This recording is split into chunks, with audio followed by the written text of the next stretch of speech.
जय श्री राम दोस्तों, नमस्कार। आज का हमारा टॉपिक है एक थॉट प्रोवोकिंग टॉपिक है कि who is still voting for the Congress. Who is still voting for the Congress. ऐसे कौन से लोग हैं अपने देश में जो अभी भी भारतीय राष्ट्रीय कांग्रेस को अपना वोट दे रहे हैं। आप जानते हैं कि दुनिया के कई देशों में 2024 में चुनाव होने वाले हैं और ये चुनाव बहुत ही महत्वपूर्ण हैं। ये पूरी दुनिया की जियो पॉलिटिक्स को परिवर्तन करने वाले हैं। इसलिए हमें अपने देश के बारे में ये सोचते हुए अपने मत का प्रयोग करना चाहिए। इस वर्ष के लिए और महत्वपूर्ण है। हमारे देश में एक सरकार चल रही है पिछले 10 सालों से। आप देख रहे हैं उसका परफॉर्मेंस जिसको बोलते हैं, परफॉर्मेंस इंडेक्स आप देखिए कि बिंदु बनाइए कि वो इन बिंदुओं पे खरी उतर रही है कि नहीं। बिंदु क्या होते हैं? सबसे पहले जो मूलभूत आवश्यकता है, रोटी कपड़ा मकान, स्कूल अस्पताल सड़क दवाई यातायात, आय के साधन एवं सुखद निवास, प्लेजेंट लिविंग।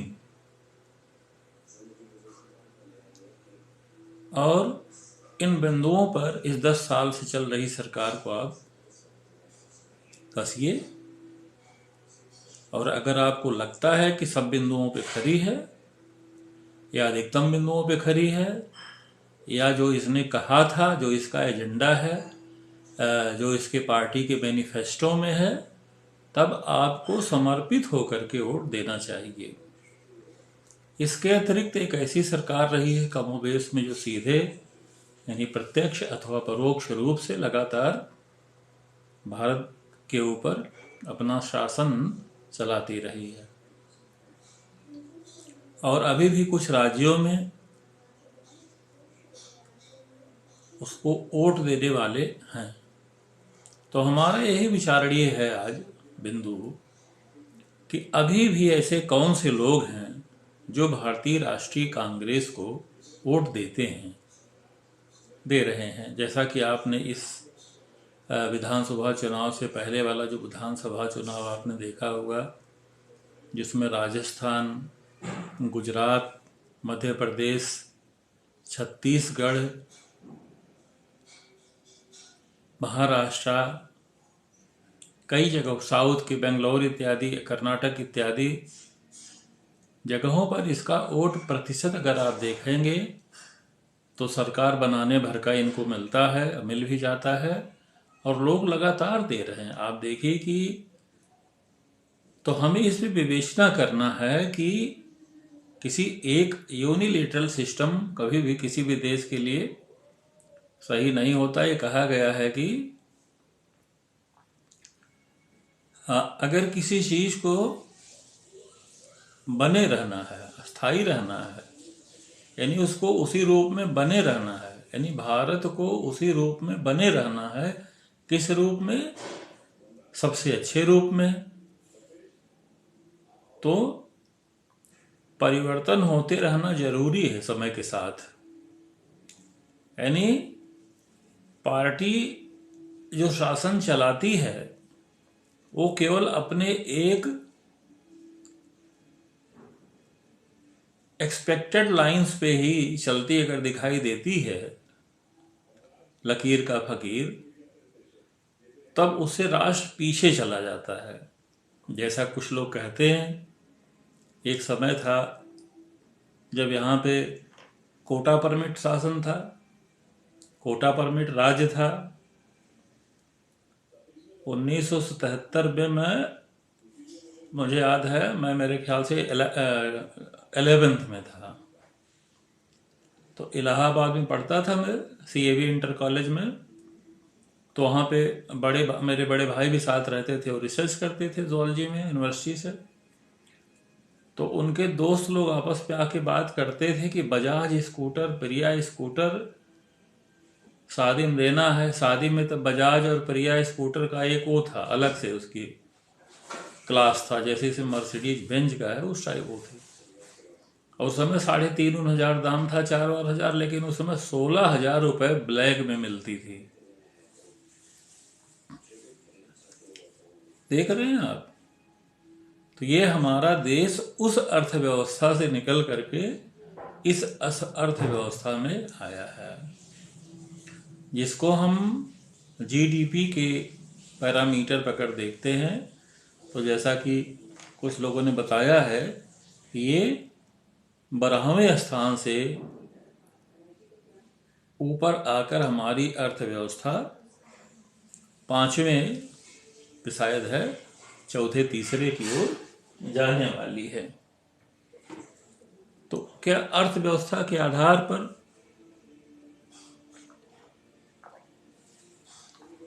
हमें मान के चलें कि हमारी ये सरकार सही काम कर रही है? इसमें कुछ लोग ये उदाहरण देते हैं कि ऋण जो है, ऋण एक्सटर्नल डेट भारत के ऊपर बहुत बढ़ गया है।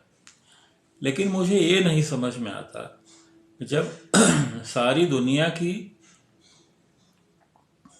मार्केट भारत हो गई है, सारी दुनिया यहाँ पे अपनी फैक्ट्री लगा रही है, एक से एक अच्छी फैक्ट्री यहाँ पे लग रही हैं, और भारत वासी पूरी दुनिया में घूम रहे हैं, भ्रमण कर रहे हैं, टूर कर रहे हैं, परचेज कर रहे हैं, परचेजिंग कैपेसिटी यानी मार्केट रन कर रही है प्रॉपरली।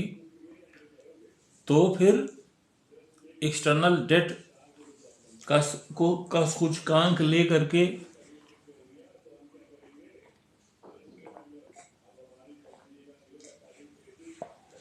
जब तक वो किस लिए बढ़ा है कि नहीं बढ़ा है, इसका आकलन सही ना हो जाए, तब तक किसी एक बिंदु को ले करके हमें भ्रमित नहीं होना चाहिए। लेकिन हम जो आपको बोलेंगे वो हम ये सिर्फ कहेंगे कि एक एकेडमिक यानी बुद्धिमान व्यक्ति के रूप में आपको ये सोचना है कि हमारा देश किधर जा रहा है और किधर जाना चाहिए। आपके उत्तर में एक ऐसा देश है जो आप 62 की लड़ाई किसको नहीं याद होगी, और उसकी कहानियां किसको नहीं याद होंगी। उसका कारण क्या था? पड़ोसी मुल्क जो न सुधर ही नहीं सकता, वो उसे सुधारने की कोशिश करना ही व्यर्थ है। पड़ोसी मुल्क जो है, मुल्क मजाक में कह रहे हैं, उसको मुल्क भी नहीं कहना चाहिए, वो सर्वा मुल्क ही है। पड़ोसी मुल्क जो है उसकी एक फिलॉसफी है। फिलॉसफी क्या है? इस चीज को समझ लो भाई। जैसे कुछ लोग कहते हैं ना, वीर रस के कवि जब लेबर चौराहा पे कविता पढ़ते हैं तो कहते हैं कि पूरा पाकिस्तान मिटा दूंगा। तो उन लोगों की फिलॉसफी है कि अगर भारत पाकिस्तान के ऊपर हमला कर देता है और पाकिस्तान हार जाता है तो इसी में पाकिस्तान की जीत है। अब लो चलो सोचो विचारो। अब बताइए, वाजपेयी जी के ज़माने में 4 महीने 6 महीने हमारी सेनाएं वहां जमी रही सीमा पे, और उनकी ये फिलॉसफी है पाकिस्तान की। चाइना इस समय थोड़ा परेशान है, और चाइना कभी भी हमसे लड़के जीत नहीं सकता अगर अपनी गलती ना हो तो। चाइना के बारे में जो डरते हैं या डराते हैं दिमाग से निकाल दीजिए। चाइना का मैप उठा के देख लीजिए, और कितना पीला कितना हरा है देख लीजिए, और उसकी जनसंख्या देख लीजिए, डिवाइड करिए, तब आपको पता चलेगा कि भारत उस पर भारी पड़ रहा है। मगर पूरी चाइना को खाली बिहार रेजिमेंट हरा सकती है अगर लड़ाई हो जाए तो। मगर किस चीज में आगे है? क्योंकि वहां पर एक ही पार्टी का शासन है, शासन पद्धति में अंतर है ना, और पूरा चाइना एक ही पार्टी की गिरफ्त में है जिसको कम्युनिस्ट पार्टी कहते हैं।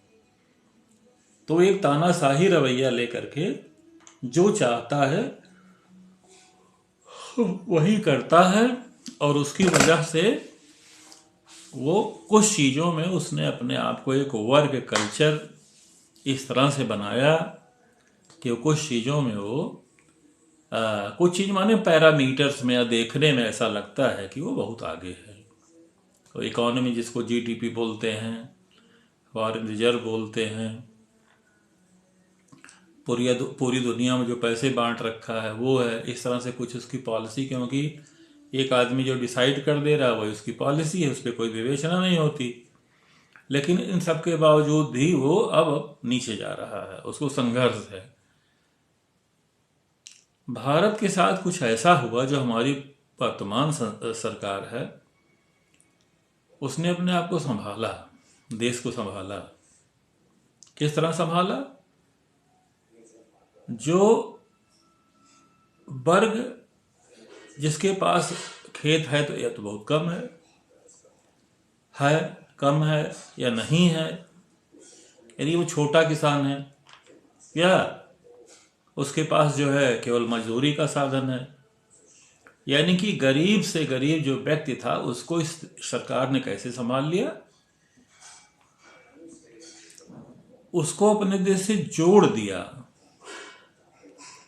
उसको सिस्टम का पार्ट बना लिया।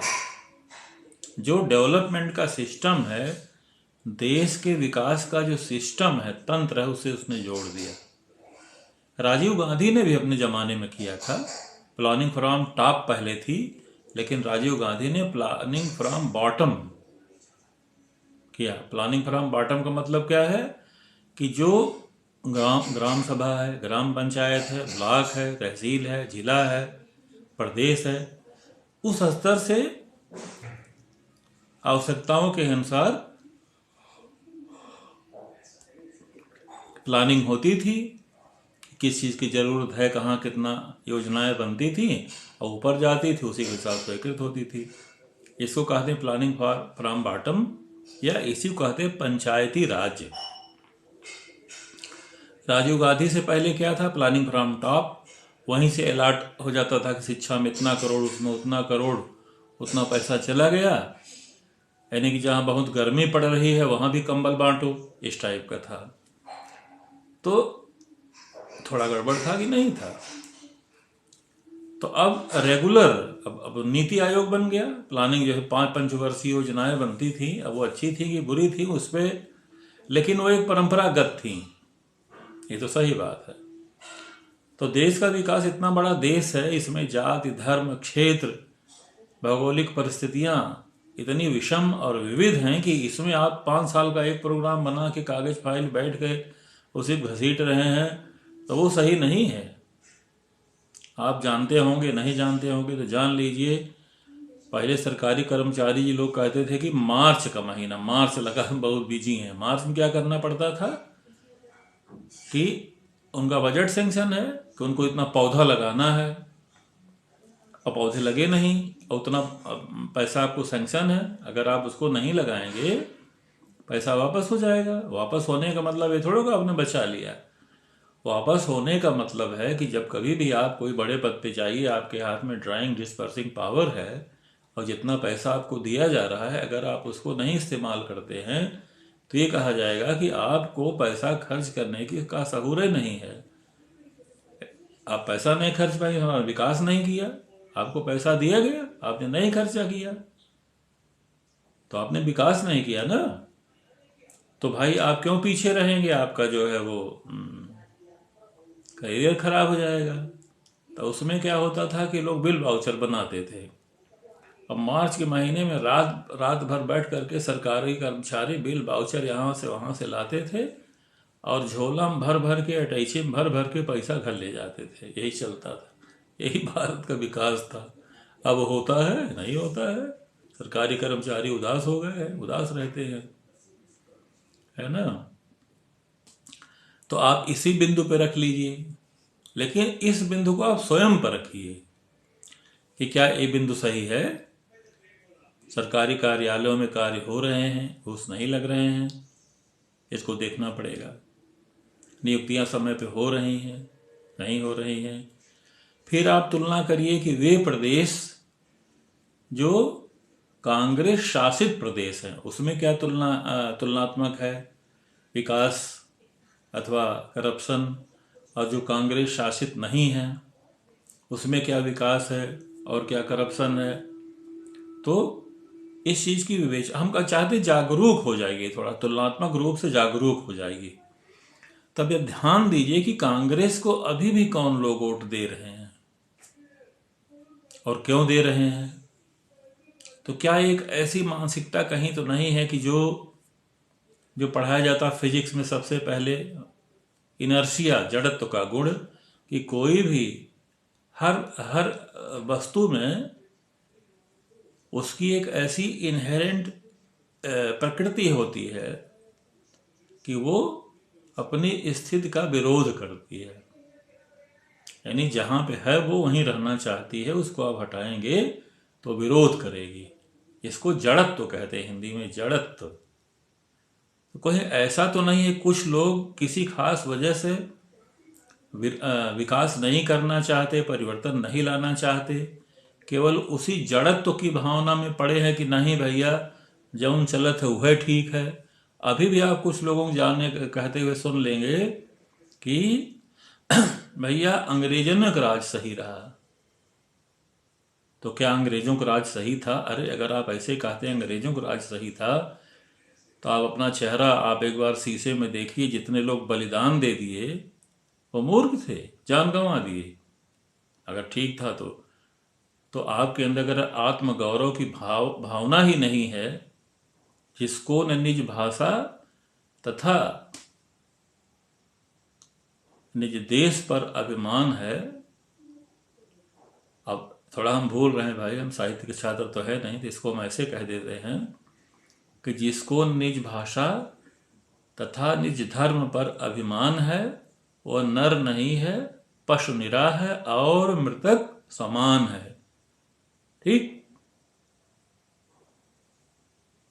तो आपका ये भी धर्म है क्या कि आप देखिए, एक चीज और समझ लीजिए, हो सकता है कि बताने में थोड़ा सा भूल जाए, तारतम्य बनता नहीं है, भूल जाता है क्या कि एक पीढ़ी का विकास उसकी पुरानी पीढ़ी के श्रम पे होता है। मतलब जो हम आज आपके सामने बैठे हैं तो हमारा विकास इसलिए हो सका कि हमारी पूरी पीढ़ी, पुरानी पीढ़ी ने, समाज ने और परिवार ने और हमारे माता पिता ने जो वातावरण दिया उससे हम यहाँ तक पहुँचे। इसी तरह से हम ये पीढ़ी जो वातावरण देगी समाज को, सामाजिक रूप से, आर्थिक रूप से, प्रशासनिक रूप से, उसी के सापेक्ष अगली पीढ़ी का विकास होगा। तो आपकी जिम्मेदारी है कि आप जो कमाएंगे वो अपने माता पिता के लिए नहीं कमाएंगे, आप जो कमाएंगे वो अपने आने वाली पीढ़ी के लिए कमाएंगे, बच्चे के लिए कमाएंगे। उसी तरह से आप अपने देश में जो वातावरण देखे जाएंगे वो भी आने वाली पीढ़ी के लिए देखे जाएंगे। तो इस बिंदु पे भी कसिए कि क्या वो लोग जो कांग्रेस को अभी भी वोट देते हैं, क्या वो अपना धर्म का निर्वहन कर रहे हैं सही ढंग से? अब इतने लोग वोट देते हैं, कम हो रहे हैं, लेकिन कुछ लोग तो देते हैं ना। क्यों देते हैं? तो आपकी जिम्मेदारी है कि आप उन लोगों को समझिए कि वो अच्छे हैं, बुरे हैं, और कांग्रेस की नीतियों को समझिए कि इसकी नीति कैसी रही है, उसको भी परखिए। जैसे पुराने से मत चलिए, नए से चलिए, नए से। पुरानी चीजें तो नहीं बोलिए, नया समझिए कि उनकी नीति क्या है। नीति क्या है? अब जो उनके एकमात्र व्यक्ति हैं, देखिए, नैतिकता ही सार्वजनिक जीवन का सबसे बड़ा मापदंड होना चाहिए। Honesty is the best policy कहा गया है। तो अपने हमको किस रूप में प्रस्तुत कर रहे हैं, प्रोजेक्शन अपना हम दे रहे हैं किस रूप में? किस रूप में माने? प्रोग्रेसिव रूप में, या छद्म रूप में, कृत्रिम रूप में, या स्टेट्समैन लाइक, हम किस रूप में दे रहे हैं? तो उसके जो सदस्य गण हैं उनको देखिए कि उसमें कौन ऐसे लोग हैं जो स्टेट्समैन हैं, कौन ऐसे लोग हैं जो ऑनेस्ट हैं, कौन ऐसे लोग हैं जिनका चरित्र निर्विवाद है, कौन ऐसे लोग हैं जो बनावटी हैं। जैसे नाम हमें लेना उचित नहीं है, लेकिन देखिए कि उस पार्टी के एक ऐसे सज्जन थे जो एक बार कुर्ता के ऊपर जनेऊ पहन लिए। क्यों पहने भाई आप जनेऊ? अगर आप रोज नहीं पहनते हैं तो उन्होंने कहा कि मैं ये हूं, अपना गोत्र वगैरह बता दिए। नहीं कहा ना, जो स्वाभाविक रूप से अगर आप तो कहा ठीक है, नहीं तो आप जो हैं वही रखिए। भारत तो एक ऐसा देश है जहां सबका स्वागत है। तो कुल मिला के क्या निकला कि छद्म रूप से वो प्रस्तुत हुए समाज के सामने होना चाहे। तो क्या और पार्टियां हैं अपने आप को जो जिस रूप में दिखती हैं उसी रूप में है? क्या वो भी छद्म रूप में है? तो ऐसा तो नहीं है। इस चीज को भी आपको सोचना होगा। तो उसको कसौटी पे कसिए कि जो कहते हैं वो करते हैं कि नहीं करते हैं, है ना?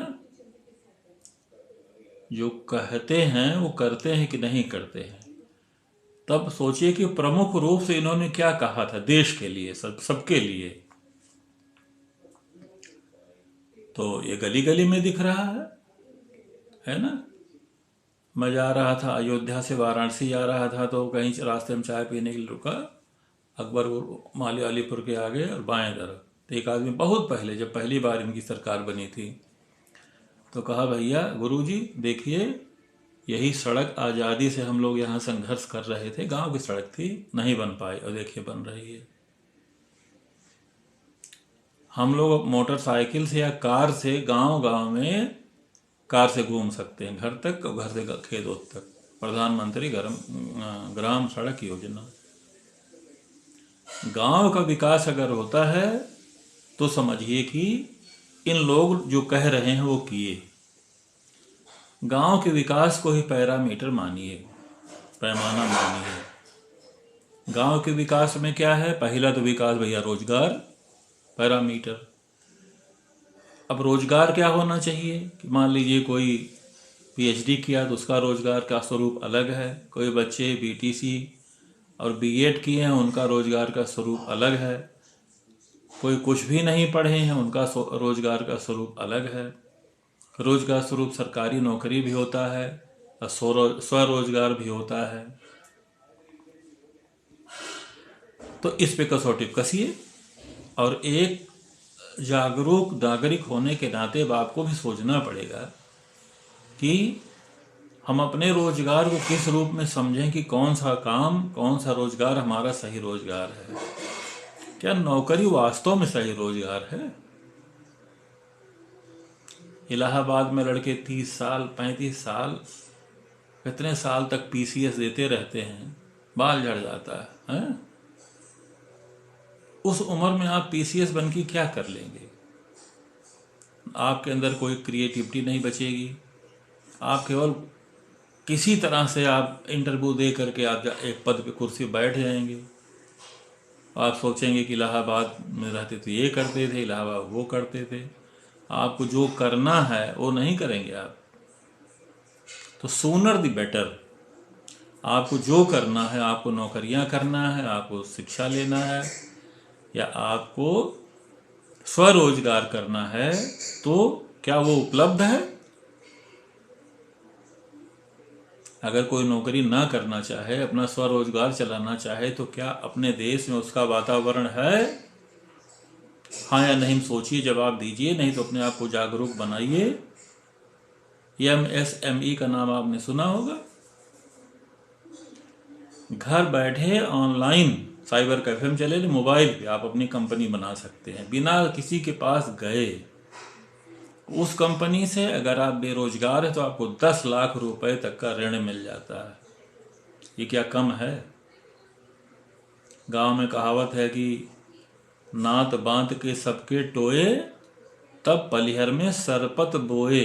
क्या मतलब? पलिहर वो खेत होता है जो एक फसल के लिए रोक दिया जाता है, कोई फसल नहीं होती, उसका तत्व बढ़ाने के लिए, फर्टिलिटी बढ़ाने के लिए, प्रोडक्टिविटी बढ़ाने के लिए, फर्टिलिटी नहीं, प्रोडक्टिविटी बढ़ाने के लिए उसको 1 साल के लिए उसमें कोई फसल नहीं लगाते हैं। फिर बढ़िया बारिश वारिश के बाद बढ़िया मस्त उसको जो है जुताई उताई करके गोबर की खाद वाद डाल करके अब गेहूँ बोया जाता है, अरहर बोया, ये सब बोया जाता है, मटर सरसों ये सब इत्यादि इत्यादि, जैसा मौसम हो। तो गरीब आदमी था, अपना पलिहर खेत रखा, बीज नहीं था, सीड बीज की समस्या होती है। जो किसान के परिवार से होंगे या स्वयं किसान होंगे वो सोच समझ सकते हैं कि फसल के लिए अच्छे बीज का प्रयोग किया जाता है। पहले इतनी गरीबी रहती थी कि लोग को खाने को नहीं अटता था साल भर, तो बीज के लिए कहाँ से रखें? तो बीज कहीं से मांग के लाते, थोड़ा सा बोते थे, फिर काटते थे, फिर खाते थे। तो जब बीज आया, सीड आया, उसको खेत में बोने के लिए जरूरत पड़ी, तो सबके यहाँ गया। पहले आदमी कहाँ जाता है? मामा के यहाँ नहीं मिला, मौसा के यहाँ, मौसी के यहाँ नहीं मिला, तब कहाँ? तब बहन के यहाँ गया, वहाँ भी नहीं मिला, तब आखिरी में ससुराल गया, वहाँ भी नहीं मिला बीज, सब लोगों ने मना कर दिया, बहुत दुखी हुआ। तब सरपत माने जानते हैं, जो नदी के किनारे बड़े बड़े पेड़ होते हैं, मोनोकाट्स, लंबे लंबे, अब वो उग गए उसके खेत में। तो कोई साधु बाबा घूमते घामते आए, कहे कि अरे यार तिवारी जी अपने खेतों में कहे का बोले हो, इतना बड़ा हरी हरी लगत है, ये तो है बोयक रहल।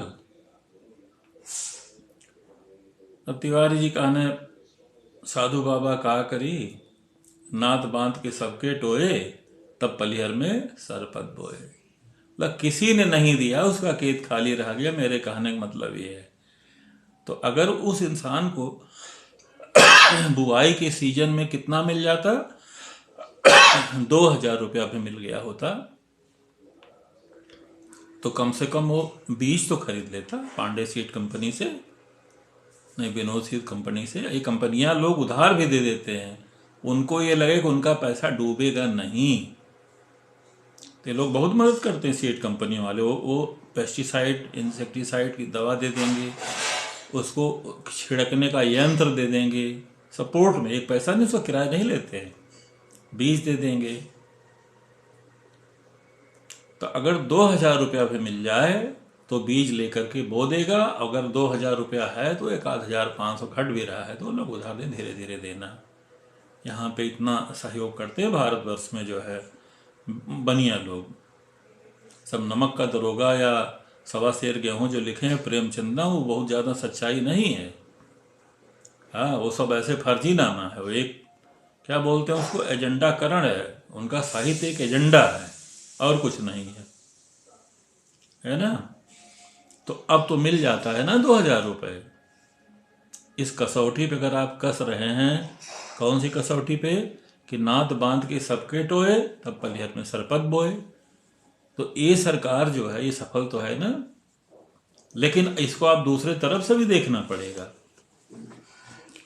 किसानों की आत्महत्या मध्य प्रदेश, महाराष्ट्र और आंध्र प्रदेश, ये ऐसे प्रदेश हैं या थे जहाँ पे किसानों ने ऋण में यानी कर्जा में डूब करके उन्होंने सोचा कि जी नहीं पाए, अपने आप को दुनिया से छुपा लिए। उसमें कमी आई है। क्यों कमी आई है? इसीलिए कमी आई है। अगर किसी को हम कहते हैं कि उसको 1 लाख रुपए की जरूरत है, आपसे वो कहा कि गुरुजी हमको 1 लाख रुपया दे दीजिए,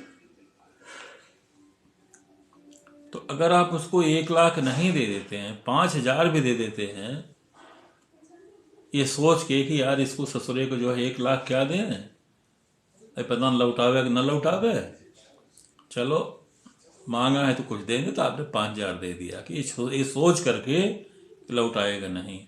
और देते समय प्रोत्साहन दे दिया थोड़ा सा कि भाई लीजिए आप अपना, फिर देंगे, इसमें कुछ काम शुरू करिए, रोकिए नहीं। तो आप भरोसा रखिए, यकीन मानिए कि जिसको 1 लाख रुपए की ज़रूरत थी वो 5,000 रुपए में सारा काम कर डालेगा, वो खड़ा हो जाएगा अपने पैर पे। इसी को क्या कहा गया? डूबते को तिनके का सहारा। डूबते को तिनके, यही है डूबते को तिनके का सहारा। समझ रहे हैं आप? तो अगर कुछ भी नहीं है तो साल भर में 6 रुपए अब बढ़ाएंगे भी, ऐसा नहीं हो तो बहुत। भाई उस समय कितनी गड़बड़ी, कोरोना चला, उत्पादन रुका, बिजनेस रुका, तो अपने देश को संभालना था, वैक्सीन देना था, उस समय भी इन्होंने 2,000 रुपए देना शुरू किया। अब बढ़ेगा नहीं, गारंटी दे रहे हैं। अब आपको सोचिए कि अगर इतना सब कुछ है, अगर आप कार से जाइए, हम तो भाई वहां गए, जा रहे थे दिल्ली, आगरा, लखनऊ, आगरा, गुरुग्राम, तो जब वो नोएडा वाली मायावती जी वाली सड़क बनवा के छोड़ के बाएं तरफ जब गुरुग्राम में गए, अरे यार जो दिल्ली से बंबई वाली सड़क है भाई गजब। आप सोच नहीं सकते भाई, अगर आप नहीं देखे हैं तो, कि ऐसी भी सड़क होती है। एक जगह पता नहीं कौन सा मोड़ है, गोल चक्कर मारे, फिर गोल चक्कर मारे, कंफ्यूज हो गए।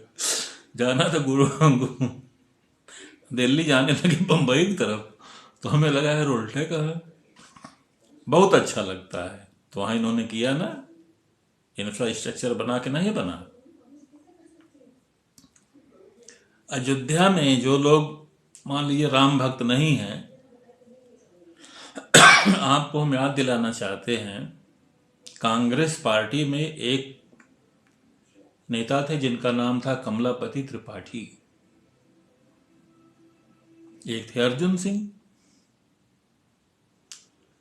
अर्जुन की सिंह के समय से ही कांग्रेस में गड़बड़ लोग घुसना शुरू किए। कमलापति त्रिपाठी ने कांग्रेस छोड़ी, किस लिए छोड़ी? छोड़ते समय उन्होंने एक चीज कहा, क्या? जाके प्रिय न राम बैदेही। ये थोड़ा तर्जमा सही नहीं है, लेकिन आपके अंदर एक भावना विकसित हो, गांव गांव में रामचरितमानस होता है, हैं? जाके प्रिय न राम वैदेही, यानी राम जी और सीता जी जिसको प्रिय नहीं है, अच्छे नहीं लगते, तजिए ताहि कोटि वैरी सम यद्यपि परम स्नेही। यही कह करके कमलापति त्रिपाठी जी कांग्रेस छोड़ दिए, और आज देखिए कांग्रेस का क्या हाल है।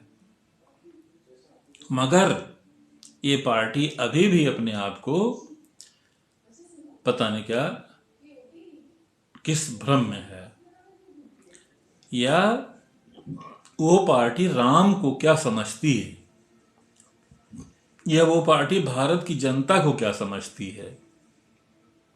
अब वो भारत की जनता, कुछ लोग कांग्रेस को वोट अभी भी देते आ रहे हैं, वो भारत को क्या समझते हैं, राम को क्या समझते हैं, उनसे ये नहीं पूछना है।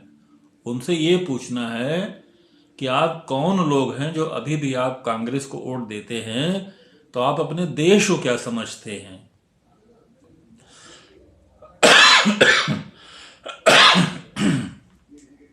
पूछना चाहिए ना।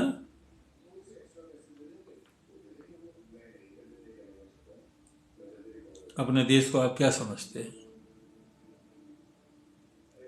एक जमाने में एम्स में 35 सीट रहती थी MBBS की, इतना बड़ा भारत था, तो मेरे ख्याल से भारत की जनसंख्या 70-80 करोड़ के आसपास थी। 35 सीट में फिर इतनी जनसंख्या 35 सीट में कैसे सेलेक्ट होगी। तो आप ये सोचिए कि हमारे देश के छात्र कोटा जाते हैं, कानपुर जाते हैं, क्या करने? कोचिंग करने, यानी इंटर की पढ़ाई किए, अब उनकी जवानी व्यर्थ हो रही है। क्या करने के लिए? हमको कि MBBS करना, IIT करना। अरे भाई, वो कौन सा देश बनाए गए हो कि अगर हम जो पढ़ना चाह रहे हैं पढ़ ही नहीं पा रहे हैं? समय खराब हो रहा है ना। जब जीवन का फॉर्मेटिव फेज ऑफ लाइफ है, तब आपने हमें जो है भटका दिया कोटा में, हम कोचिंग कर रहे हैं। नहीं तो उतने साल में हम डॉक्टर बन जाते, इंजीनियर बन जाते। तो ये क्या है भाई? ये विकास का है? कोई सही विकास है ये? देश इसे सही होगा? उसमें भी भारत की जनता इतनी संघर्षशील थी कि उसने अपने मेहनत करके, अपना त्याग करके, आईआईटी, आईआईएम, एमबीबीएस, ये सब कर करके पूरी दुनिया में हमारी डायस्पोरा फैली हुई है। लेकिन ये उचित नहीं है कि आप एक बच्चा जो पढ़ना चाहे, आप उसको हतोत्साहित कर दिए कोचिंग में जाओ। बिना कोचिंग की सिलेक्शन ही नहीं हो रहा है। आपने वो क्राइटेरिया बना दिया पढ़ने का कि बच्चा कोचिंग करने के लिए मजबूर हो गया। तो ये क्राइटेरिया बनाने वाले देश के दुश्मन हैं मेरी निगाह में।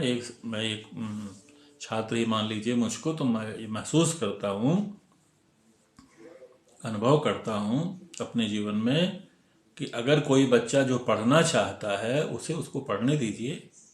उस परीक्षा की प्रणाली इतनी होती है कि आप उसे जो है वो वहाँ पे चुन लेगी कि उस कोर्स लायक है कि नहीं है। एक तरफ आपने ये किया, दूसरी तरफ आपने क्या कर दिया कि हम प्रवेश परीक्षा में आरक्षण देंगे। अब हो गई लड़ाई। एक अनार 140 करोड़ बीमार।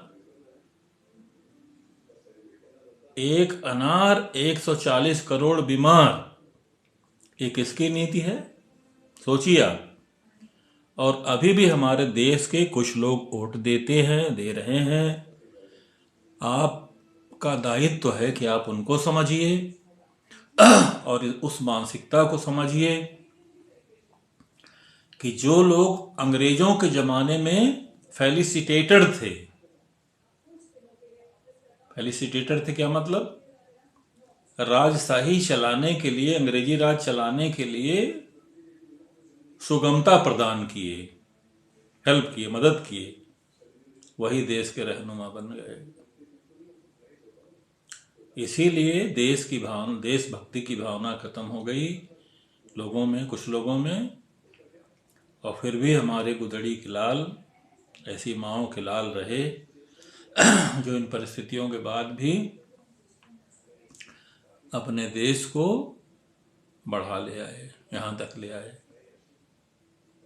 जो लोग बाहर रहते हैं, लड़के जो बाहर रहते हैं दूसरी जगहों पे, लंदन में या अमेरिका में या चाइना में, वो बताते हैं कि इंडिया बोलते हैं तो कितना लोग अब इज्जत करते हैं। हम तो एक छोटा सा काम करते हैं, उसका नाम नहीं बताएंगे, लेकिन पूरी दुनिया के वाले लोग हमारे पास लेटर लिखते हैं और अपना कंट्रीब्यूशन उसमें देते हैं। हम अपनी शर्तों पे देते हैं, है ना। क्वालिटी बनाए रखिए। तो मित्रों, अब इस प्रकरण को वो बात छोड़ के दूसरी बात कह रहे हैं। दूसरी बात यह है कि देश हमारा विकास कर रहा है। अब विकास माने खाली सड़क, रेलवे, हवाई जहाज यही सब नहीं है। सॉफ्टवेयर विकास होना चाहिए। जैसे सॉफ्टवेयर है वो सॉफ्टवेयर है, वैसे समझिए हमारे शिक्षण संस्थान वो जबरदस्त हो कि दुनिया के लोग आए।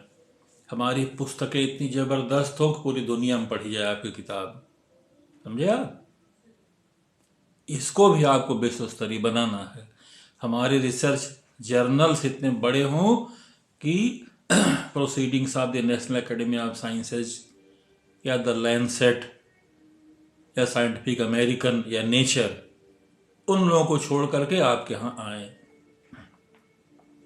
हमारे विश्वविद्यालय ऐसे हों कि उनमें जाने के बाद लगे कि हाँ भाई, यहाँ पे कुछ ज्ञान की गंगा प्रवाहित हो रही है। ये सॉफ्ट पावर है, एकांगी विकास नहीं है। हमारे बच्चे खेलना सीखें। पढ़ो चाहे ना पढ़ो, खेलो जरूर, हम तो ये कहेंगे। जब तुम खेलोगे ना तब पढ़ोगे भी। स्वस्थ शरीर में ही स्वस्थ मस्तिष्क होता है। जब पढ़ोगे, खेलोगे तो पढ़ोगे भी। और कुछ गार्जियन को भी समझना चाहिए बच्चे को पैसा दे देते हैं, सोचते हैं कि ये हमारी जिम्मेदारी खत्म ना। बच्चे का सहयोगी बनिए, उसे रास्ता दिखाइए, ज़्यादा बातें नहीं करेंगे इधर उधर की पापा टाइप की सामान्य बात करेंगे कि आप ये समझिए कि ऐसे कौन लोग हैं जो अभी भी कांग्रेस को वोट दे रहे हैं और क्यों दे रहे हैं। क्या कांग्रेस अभी भी वोट देने लायक है? आप बताइए। और जो लोग दे रहे हैं खोज के पूछिए। अभी जाति और धर्म और ये और वो ये सब देश से बड़ा नहीं होता। तो कमलापति त्रिपाठी जी ने जो कहा था वही मैं भी आखिरी में कहूँगा कि जाके प्रिय न राम वैदेही तजिए ताहि कोटि वैरी सम यद्यपि परम स्नेही। जय श्री राम, जय श्री राम। एक बार और कहें, जय श्री राम। जय जय श्री राम। राम सबके हैं, ये ना सोचेगा कोई राम कह रहा है तो किसी पार्टी का है तो किसी पार्टी का नहीं है। राम सबको का न कह के देखिए तो किसी और दिन बताऊंगा कि राम शब्द का क्या मतलब है। जय श्री राम।